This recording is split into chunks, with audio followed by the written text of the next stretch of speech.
Alright, what we got here is a bungee gate I installed about a year ago, last spring.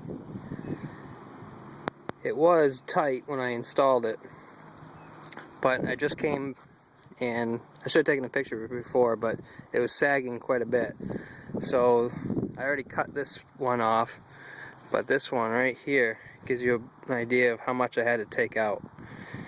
And once you hit it hits the end and there's nothing. So it's really just the spring of the outside coating that's still stretching. I peeled it kind of apart. It's going to be hard to show this. But basically this is all dry rotted inside. Let's see. Yeah, it's not going to work, but as you tug on that, you can just see the cracks form and it pulls right apart. So this was back in, I think, '08, I bought some of the famous lot of bungee from Powerflex that was a bad container load, and this year, or last year, they replaced it for me with this stuff. This is supposed to be from New Zealand, and I can't remember if this was the regular or the super. I'll have to go back in the garage and check. They sent me two different types as the replacement. One of the other issues, and I got the same thing that I'll show later with a bungee that Ken Cove is selling, is that the red in it fades right away. So that's only one season of use, so you can barely see the red left.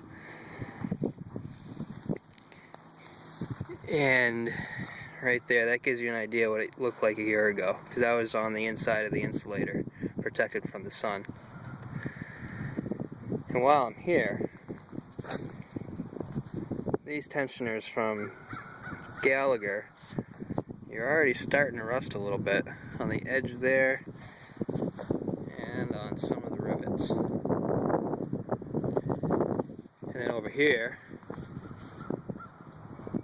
that fence, you can see that it was almost on the edge of the ditch last year. We got a lot of snow, and there's some other pictures I'll post a link to that shows when this was weighted down. The wire, the bottom wire, had slid down because in between the wood post I only have one post in the ground, and the rest of these are droppers. So see, it's not even in the ground, which actually worked very well. I only had to come by and put these clips on, which were still secure down at they were still down on the base of the post, so they didn't get lost. But it's an easy, I just spent 5 or 10 minutes fixing this line, and it looks good again. So I can't complain about that.